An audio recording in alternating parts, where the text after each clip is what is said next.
Bună ziua, dragii mei, sunt Ela, Tarotela cu o nouă etalare despre cum vă va șoca Dumnezeu, cum vă va uimi Universul, Dumnezeu, Creatorul, în următoarea perioadă. Pentru toți cei care ați suferit, ați fost oprimați, ați suferit fără motiv, oamenii v-au nedreptățit, în timp ce am amestecat aceste de cărți, a apărut 2 de spade și faeton, ați fost atacați spiritual, cineva s-a jucat cu mintea voastră, mai multe persoane n-au vrut să vedeți, interesant ce mesaj, n-au vrut să vedeți victoriile. Interesant, faetonul, mergeți. Interesant, intrăm în iunie, spre iulie deja veți simți diferența de energie, lăsați în urmă. Știți ce simt? Simt un soi de, nu răpirea din sărai, poate să fie, seamănă cu un soi de răpire, dar nu în sensul sexual, un soi de cenușăreasă. Rămâne de văzut ce, dar în sensul că îngerii vă pregătesc un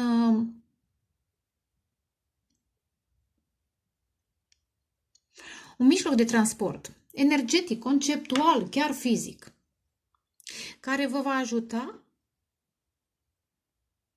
să depășiți această stare într-un mod absolut miraculos.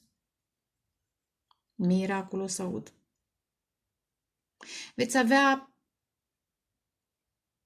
și acum cu mașinile automate, da? Nu trebuie, ideea este că trebuie să ai credință. Și vorbesc pentru cei care ați avut credință.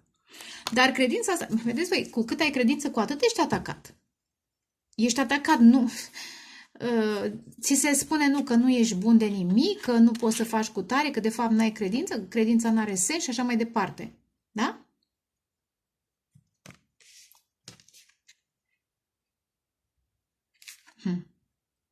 Și simțiți interesant, ați simțit și totuși n-ați văzut. Nu doar că n-ați văzut ce vă pregătește, pentru că așa lucrează Dumnezeu într-un mod miraculos, n-ați văzut ce vă pregătește, dar pentru că ați rezistat, vi se pregătește ceva deosebit. N-ați văzut nici cineva atacă, dar uneori ați simțit. Uneori ați simțit. Unii dintre voi ați tot așteptat un suflet pereche să vină de la distanță și n-a venit. Dar rămâne de văzut ce mai apare. Hai să vedem. Pentru cei, repet, care ați fost intuiția, ascultați-vă intuiția, nu influențele acelora. Intuiția voastră este magie. Da? Adică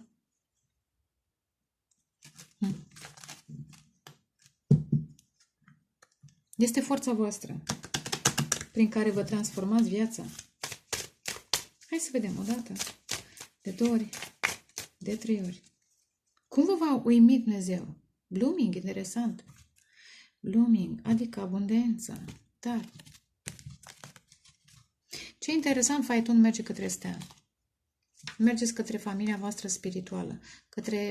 Chiar dacă sunteți vindecați, o altă etapă, pentru că sunt multe etape în vindecare, cine lucrează în spital știe, cine lucrează în medicină știe, cine este vindecător știe, nu înseamnă gata, te-ai vindecat de tot zău.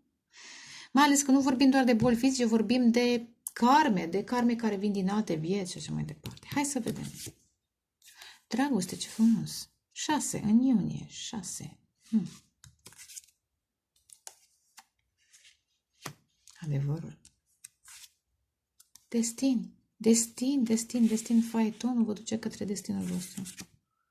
Și stabilitate, ce frumos, numărul 19, la stabilitate este soarele. Interesant, 15 și 6, dragoste și adevăr. Ați iubit, dragii mei, ați iubit adevărat oameni care v-au mințit. Ați iubit cu toată ființa voastră oameni care v-au dezamăgit. Dar adevărul este că ei nu v-au mințit, că ei v-au manipulat, v-au întreținut în acea stare de toxicitate. În ce sens? De neîncredere, dependență de ei, de banilor și așa mai departe, de eu știu ce, apreciere, bucurie. Veți fi înțeleși, veți fi apreciați Și mai ales pentru felul în care și vă veți bucura de viață. Dar ideea este că unii dintre voi, și sper din ce în ce mai mulți, să vă bucurați, că aici este lecția pe care ați trecut-o și pentru care primiți acest premiu. Pentru că reușiți să vă bucurați de viață în pofida greutăților. Reușiți să apreciați și să înțelegeți pe alții, chiar dacă alții au fost cum au fost. Înțelegeți? Dragoste. Destin. 6-7, interesant. Și aici avem 15, care înseamnă 6. Și mergeți către stabilitate. Ce frumos! Dar altfel de stabilitate. Interesant, care numărul 19, care numărul soarelui în tarot. Dar soarele reprezintă energia masculină divină, dar reprezintă și pe Dumnezeu. Stabilitate în credință.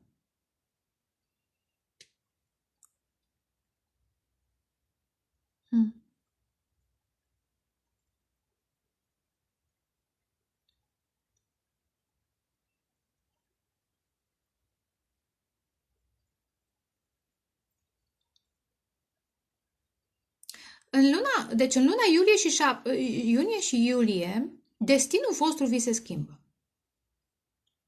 Că vorbim despre cum vă va șoca Dumnezeu. Destinul vostru vi se schimbă. Reveniți la etalare și veți vedea. Și eventual în luna 19 se reduce la 10, în octombrie eventual veți culege roadele, să zicem. Veți simți într-adevăr o stare de stabilitate, pentru că în momentul în care ieșiți dintr-un loc, Dumnezeu vă ia și vă duce, că ați văzut faetonul, vă duce într-un loc cu totul diferit. Probabil vor mai fi niște lucruri de aranjat, energii de ajustat. Dar prin octombrie deja vă așezați. Însă, hai să mai vedem. Ce ar mai fi să... Cum vă șochează Dumnezeu în următoarea perioadă? Ia.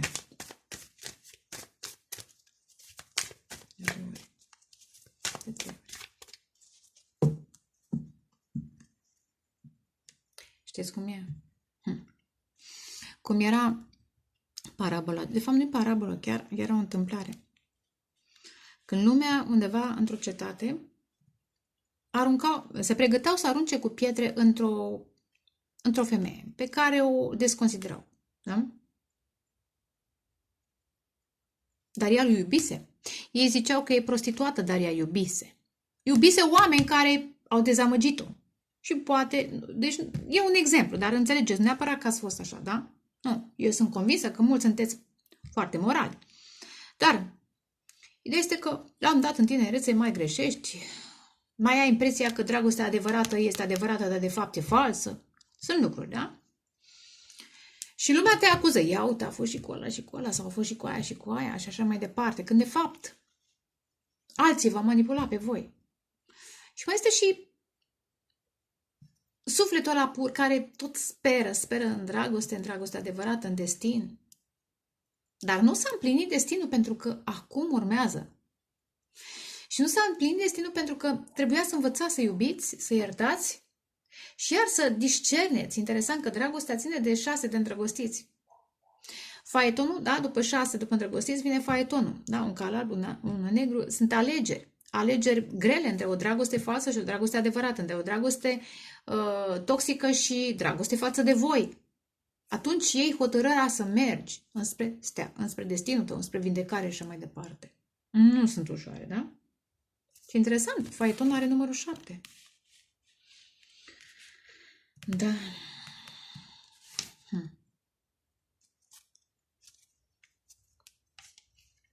Hai să vedem. Așa și spuneam, da? Oamenii au acuzat-o. Că vai, că s-a dus, că este, știți voi, prostituată.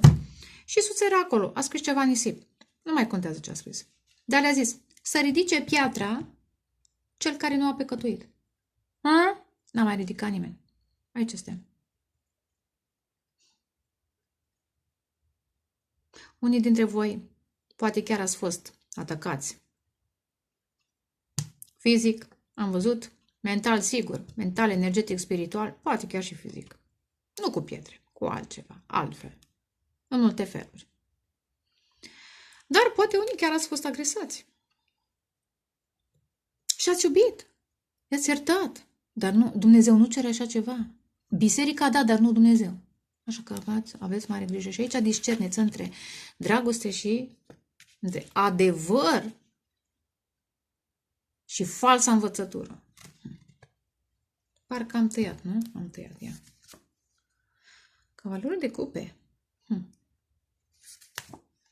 Regele de cupe. Interesant. Emoții. Voi, dar câtă apă, da. Câtă apă, eremitul.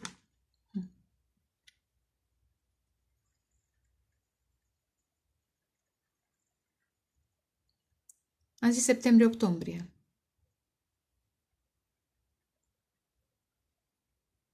Eremitul merge și el către stea. Asta este. Știți ce simt? Știu că v-ați însingurat. V-ați însingurat, dar Dumnezeu va da semne. Va da tot timpul semne. Să nu vă pierdeți credința. Poate au fost momente în care ați căzut totuși, dar în principiu v-ați revenit. Ați primit tot timpul semne.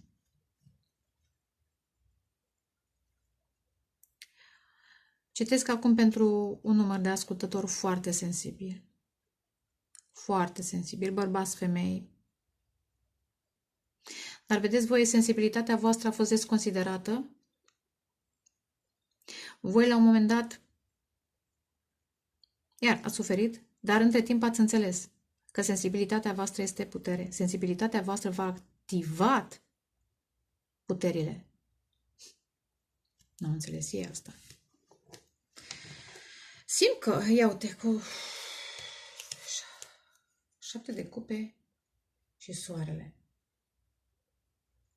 Veți înțelege dragostea adevărată, divină, dincolo de confuziile în care ați fost ținuți, dincolo de idealurile sunt bune, dar că le pui pe niște principii, altfel riști să trăiești iluzii. Cavalerul de cupe, rege de cupe.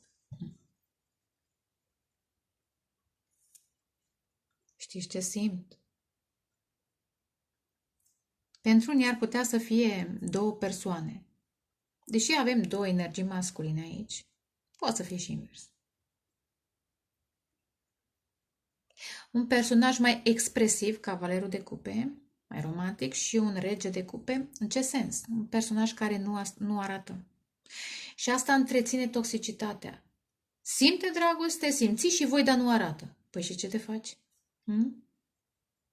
Iar, e telepatie, sunt multe emoții.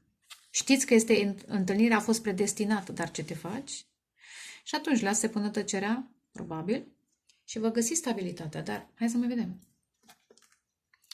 Eu cred că veți înțelege cu eremitul. Veți înțelege.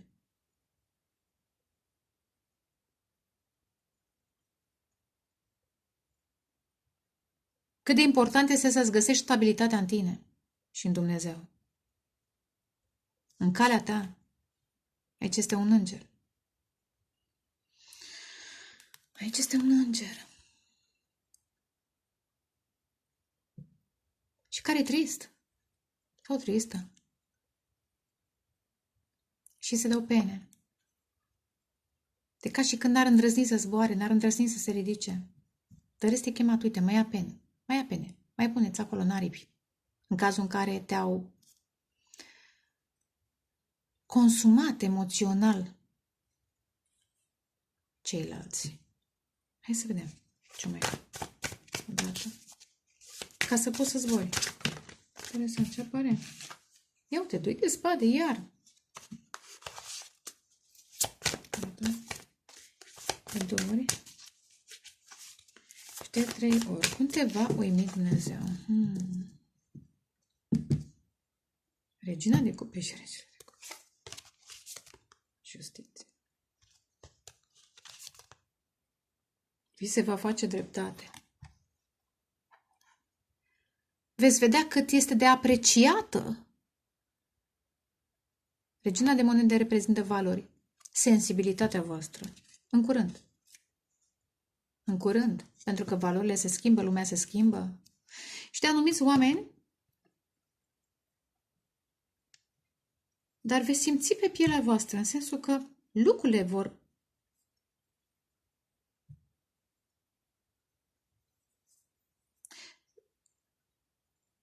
se vor arăta într-un anume fel. Apropo de semne, se vor arăta.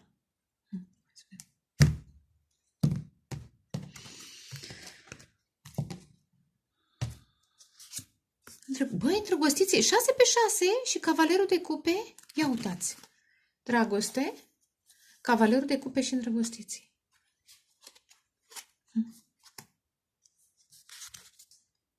Nu de spade. Personajul care nu v-a arătat și a întreținut toxicitatea va trăi un chin. Un chin mental, exact ce a încercat, sau exact ce ați trăit voi. Exact ce ați trăit voi, vor trăi poate chiar și mai mult. 6 de spade, de ce? Pentru că voi vă eliberați, ia uite, 6 pe destin. Și cavalerul de cupe iar.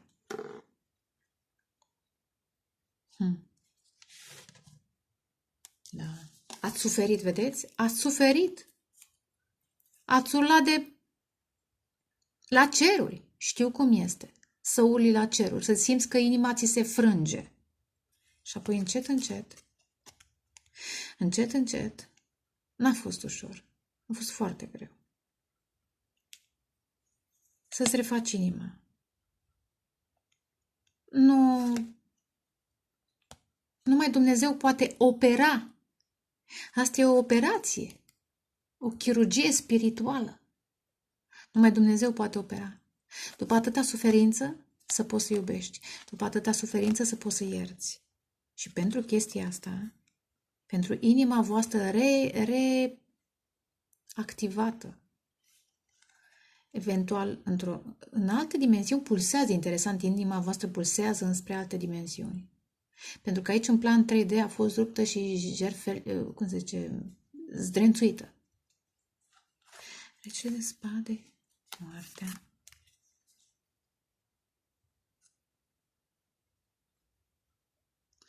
Regele de spade foarte, foarte gânditor.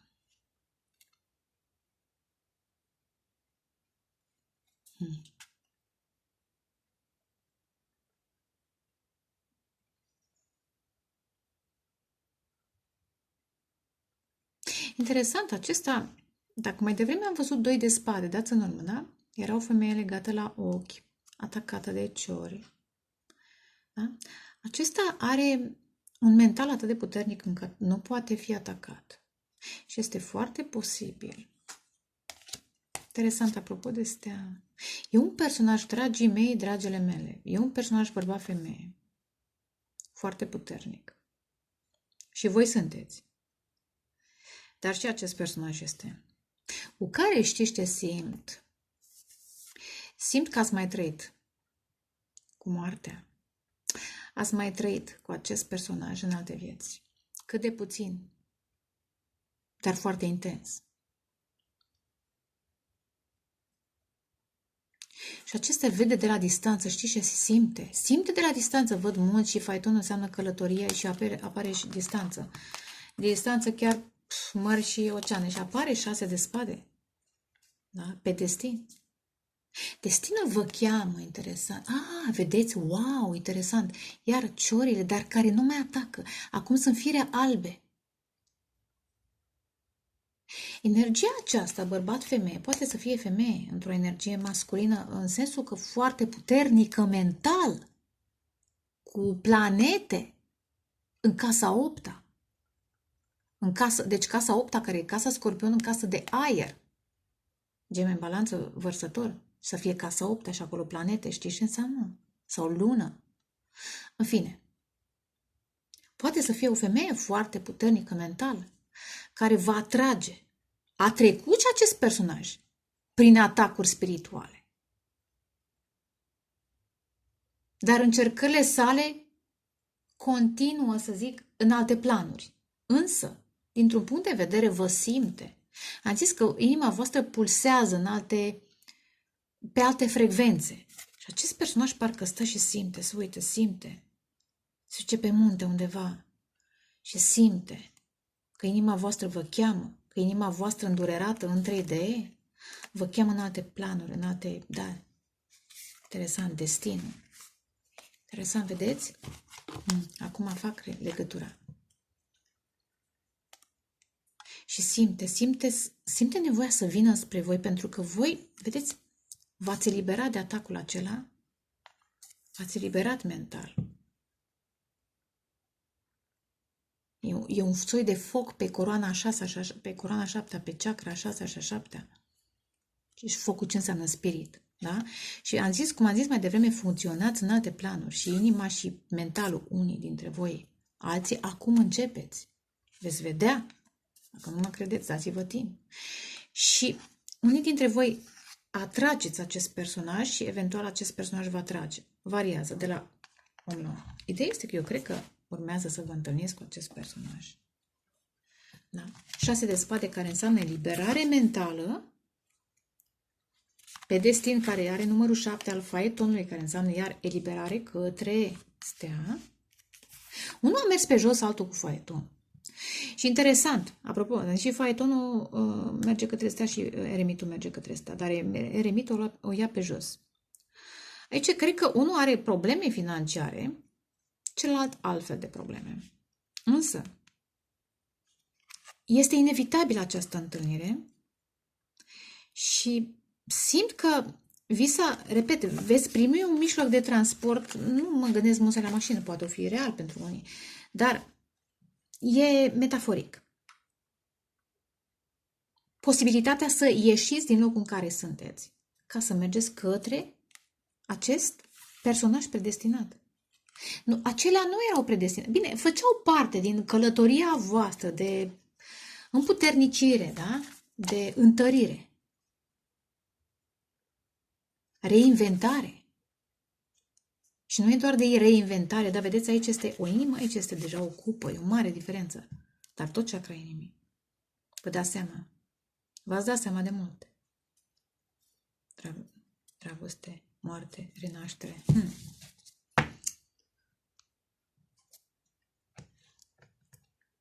Și acest personaj, repet, va veni. Mai dăm pe cap, ale de cupe. 6 de cupe. Vă recunoaște un suflet dintr-o altă viață.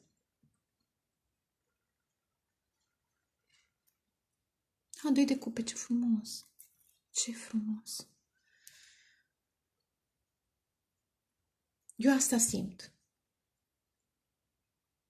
Dacă sunteți bărbați, probabil că simțiți, veți vedea, dacă deja nu simțiți, în momentul în care vă veți conecta la această energie feminină, veți simți nevoia să o salvați cu 5 de monede. Să-i arătați fericirea. 10 de cupe, 2 de cupe, pentru că s-a însingurat. Seamănă cu eremitul. S-a însingurat. Ia uite. Temperanța. Și cu răbdare. Cu răbdare. Va trebui să aveți răbdare.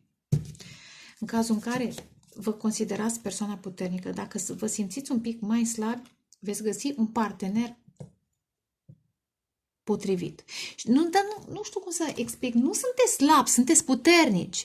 Dar unii dintre voi sunteți epuizați de atâta atac spiritual, stres. Însă cei care au fost toxici, cei care nu v-au arătat dragostea, vor începe să vă iubească și vor intra într-un stres, într-o anxietate teribilă, vor avea coșmarul. De ce? Pentru că în momentul în care vă vor pierde, nu vor mai ști cum să o dreagă. Da? Mai dăm pe 6 de cupe, că sunt curioasă. 4? Oh, ce frumos! Cartea Flăcurilor Gemene. Clar. 2 suflete chemate la o misiune. Are you crazy? Părăteasa! Și valetul. Poate unele, Doamne, veți avea copii. Da? Cu acest personaj care urmează să vină. Nu e răpirea din sărai, e altceva. Am zis, seamănă cu cenușăreasa, dar nici cenușăreasa, că nu vreau să vă victimizați și nici să așteptați un salvator. Nu așteptați. Vă trimite. Salvatorul este Domnul Iisus Hristos, este Dumnezeu nostru care vă trimite, lucrează prin oameni. Nu așteptați un om anume. Rugați-vă. La cine trebuie? Hai să vedem. Vreau să mai văd concluzia. O concluzie. Concluzia. Lumea. Vai, ce frumos. Intrați în noua lume. Sunteți scoși din vechea lume și duși către un loc potrivit vouă, în care veți fi protejați, da? Veți îmbătrâni fericiți, fericite, veți fi protejați, veți avea tot ce vă trebuie. Ia uite 7 de monede. Ați așteptat acolo, în noua lume, ia uite, 2 de cupe. Și acest suflet v-a așteptat. Cine știe de câte vieți vă așteaptă. 7 de monede. Am zis, veți avea parte de abundență. Veți crește.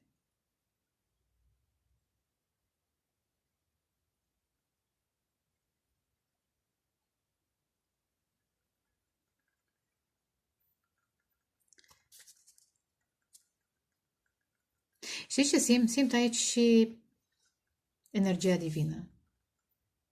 Dacă și când aici este lumină, cineva face reiki, dar nu e vorba doar de reiki. Este poate un arhanghel, o energie mult mai mare decât noi, care trimite duh, întărire, da, spor și vă ajută să creșteți. Posibil și această energie masculină să investească în energia feminină și invers, cu răbdare. Pentru că amândoi sunteți răniți, amândoi sunteți supărați. Dar supărați, dar încă vă păstrați bucuria vieții. Ia uite justiția. Mă, și am vrut să zic justiția. Vi se va face dreptate. Vi se va face dreptate. Veți fi Băi, deja sunteți, dragii mei, nu știu ce titlu o să fac. Deja sunteți de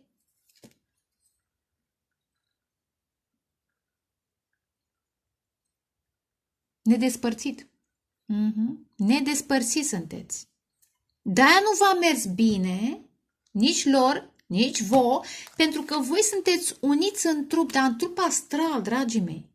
Ați fost unii dintre voi, cred că ați fost și căsătoriți cu acest personaj sau v-ați creat, apropo de justiție, ați semnat un contract, eu știu, în altă viață, poate știți cum e, te-ai tăiat la dege și ai făcut un legământ de sânge într-o altă viață, că nu vă veți despărți, că vă veți iubi până la moarte, până moartea vă va despărți, chestii de genul acesta.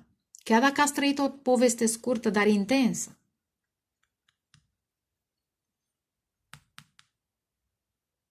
Ei vă vor ajuta să vedeți aici o fereastră, să vedeți lucrurile dintr-o altă perspectivă, voi le veți deschide sufletul. Și cred că deja vă simt și cred că voi deja vedeți. Dar în momentul în care veți fi împreună, nu cred că v-ați întâlnit. Sunteți pe cale. Că am zis, cum vă va șoca Dumnezeu? Veți înțelege. În momentul în care veți întâlni acest personaj, bărbat-femeie, veți înțelege de ce nu am mers cu ceilalți.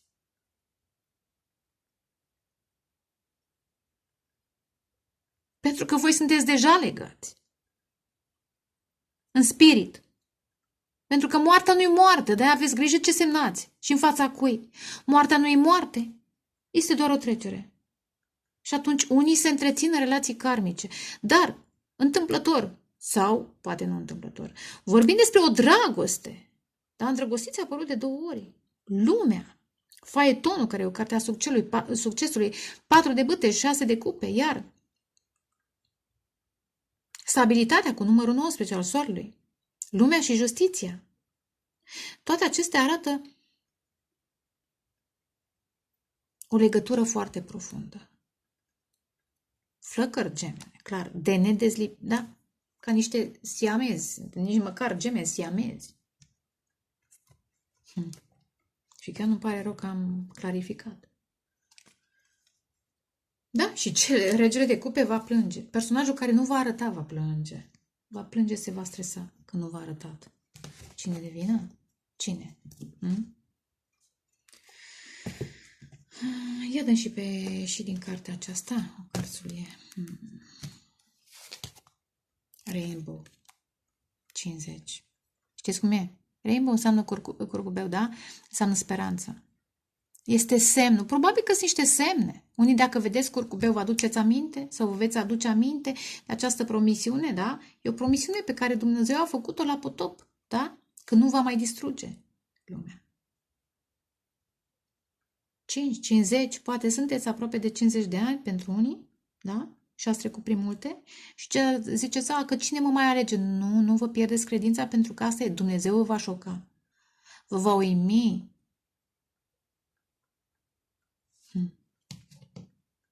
Light. Da? 13, moarte și renaștere. Păstrați-vă lumina. Păstrați-vă. Chiar dacă plângeți. Chiar dacă urlați. Lăsați acolo loc pentru lumină să treacă prin voi. Hai să vedem. O dată. De 2 ori. 3 ori. Steaua. Are you crazy? Steaua. Vindecare. Are you crazy? Asul de monedă. O nouă relație. Dar vedeți, este deja relația. Licuriciu. Și urmează să o manifestați aici pe pământ. Dar pe noul pământ. Ia uite, să renașteți. Judecata. Sunteți chemați, sunteți scoși. Regele de spade, despre care am vorbit. Va lupta umăr la umăr. Alături de voi, în această luptă spirituală. Fiecare cu armele sale, fiecare cu experiența sa, fiecare cu traumele sale. Dar, ce frumos! Și judecata. Sunteți chemați. Sunteți chemați, sunteți scoși din, eu știu, locul acela uitat, aparent uitat, dar este uitat pentru că e protejat. Ce este monedă? De spade, eliberare. 6 de monede, iar care ține de balanță, de justiție. Iar 6 și am mai văzut 6. De câte ori? De câteva ori. În iulie ceva se întâmplă. Poate că în iunie începe să se întâmple și în iulie, dacă nu n-a început încă, și în iulie poate chiar vă veți muta cu faetonul. Vă găsiți stabilitatea în altă parte.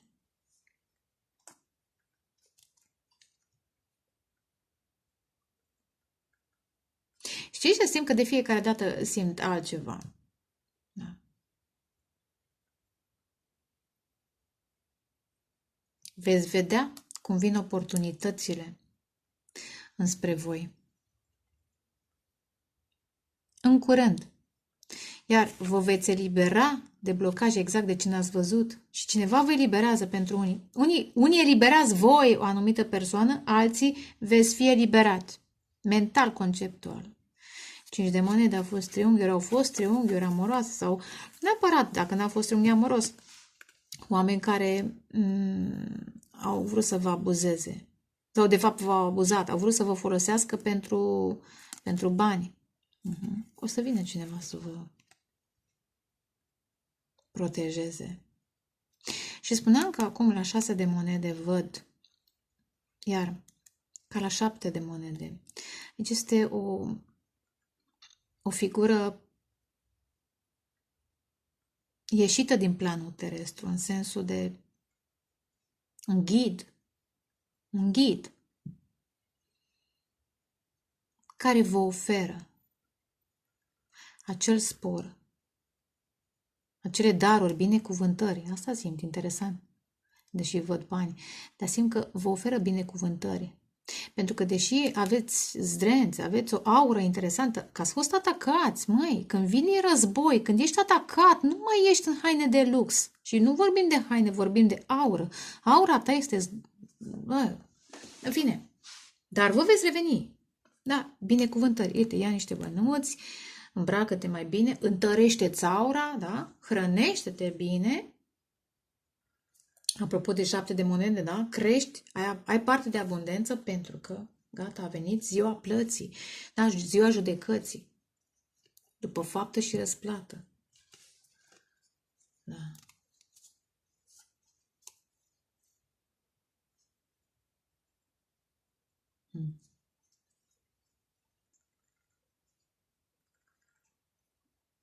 Nu veți mai aștepta. De la acei oameni care nu v-au arătat dragostea, nu veți mai avea nevoie de niciun semn. Nu. Pentru că veți vedea lucrurile altfel. Veți vedea cât de puternici sunteți și cine stă lângă voi. Cine poate să stea lângă voi, cine poate să vă recunoască puterea. Aici e un leu, lângă o femeie. E un om periculos, dar care lângă această energie atât de specială e blând, ca un mielușel. Da?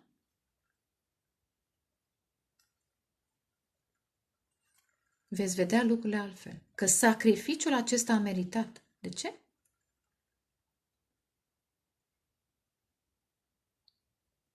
Ca să vă câștigați puteri nelimitate, puteri în ceruri, care vor fi folosite și aici pe pământ. Dar în dreptate, nu așa cum au folosit cei care v-au abuzat, da? Concluzie, da, și pe concluzie o carte.